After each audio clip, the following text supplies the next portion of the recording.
कम 7 या 8 जज ऐसे हैं जिन्होंने कैटेगरिकल कहा है कि केवल आर्थिक आधार पर आरक्षण नहीं हो सकता। और इसके अलावा जो हमारा उन्होंने मंडल के टाइम एक ऑफिस मेमोरेंडम इशू किया था, उसके द्वारा जैसे ये अमेंडमेंट हुआ है वो एक ऑफिस मेमोरेंडम के तहत यही प्रोविज़न उन्होंने ऐड किया था और उस प्रोविज़न को सुप्रीम कोर्ट ने नकार दिया था ये कह के कि भाई अकेला इकोनॉमिक आधार पे कोई आरक्षण नहीं हो सकता। दूसरा, इसमें मैंने ऐसा भी डाटा दिया है कि जो सो कॉल्ड अपर कास्ट हैं उनकी पॉपुलेशन बहुत ज़्यादा कम है, क्योंकि मंडल के जजमेंट में जस्टिस सामंत ने उस पॉपुलेशन को 17.58% माना है। उस 17.58 में से तकरीबन 7% लोग ऐसा मानते हैं अब हम कि जैसे मराठा है, जाट है, ये जिनको उन्होंने अपर कास्ट या मतलब उनके साथ अलाई किया, उनके साथ जोड़ा। आज वो मराठा भी समझता है मैं बैकवर्ड क्लास हूँ, जाट भी समझता है मैं बैकवर्ड क्लास हूँ, क्योंकि जब मराठा को भी सोशल रिलेशनशिप डेवलप करनी होती है तो उसके साथ भी डिस्क्रिमिनेशन होता है, और जब जाट को भी सोशल रिलेशनशिप डेवलप करनी होती है तो उसके साथ भी डिस्क्रिमिनेशन होता है। इसलिए वो आज की डेट में वो अपर कास्ट नहीं है जो 1931 के सेंसस में जिस कैटेगरी में उनको रखा गया, उस कैटेगरी को क्लासीफाई करके जस्टिस पांडियन ने पैरा 32-33 में मंडल में उनको व्यू किया कि भाई वो अपर कास्ट में उनको दिखाया हुआ है। लेकिन मैं ऐसा समझता हूँ कि आज वो भी पिछड़े कैटेगरी में आ रहे हैं, और उन जो बैकवर्डनेस है, बैकवर्डनेस का सामाजिक कारण होता है, सामाजिक के साथ आर्थिक भी जुड़ सकता है, एजुकेशनल भी जुड़ सकता है, लेकिन जो मूल कारण है वो सामाजिक होता है, क्योंकि उसको वो किस जाति से है तो उसके हिसाब से उसके बारे में भावनाएं पैदा होती हैं कि भाई ये इन्फीरियर है। आप कितने भी पढ़े लिखे हैं, हमारे देश में जो राष्ट्रपति मंदिर में जाता है वो राष्ट्रपति शेड्यूल कास्ट होने के नाते उसको मंदिर में नहीं जाने दे रहे। अगर इकोनॉमिक क्राइटेरिया होता तो उसकी सबसे ज़्यादा देश में तनख्वाह है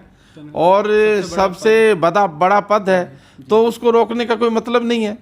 और जब ये राजस्थान में हुआ था अजमेर में, और दूसरा जब वो राष्ट्रपति जी कोविंद साहब इधर गए उड़ीसा में तो उनकी वाइफ के साथ धक्का मुक्की की, तो एक्चुअली वो उनको उस एरिया में नहीं एंटर करने देना चाहते जहां अपर कास्ट एंटर करता है। तो इसलिए एक आदमी राष्ट्रपति होके या उसकी वाइफ जो है, जो हमारा फर्स्ट सिटीजन है संवैधानिक तौर पे, वो भी उस जगह नहीं जा सकता। तो हमारा समाज की जो संरचना है उसमें कोई आर्थिक आधार नहीं है, इसलिए हम ये आर्ग्यू कर रहे हैं कि आर्थिक आधार पे आरक्षण जो है नहीं हो सकता। और इसके अलावा हमने इंटरनेशनल स्कॉलर्स हैं उनके आर्टिकल्स भी सुप्रीम कोर्ट को दिए हैं, जिसमें उन्होंने कहा है कि इकोनॉमिक आधार के ऊपर कोई क्लासिफिकेशन इक्वल प्रोटेक्शन के लिए नहीं की जा सकती, क्योंकि इकोनॉमिक आधार वो टेम्परेरी आधार होता है। आज मैं इकोनॉमिकली वीक हूँ, आज मेरे पास पैसा नहीं है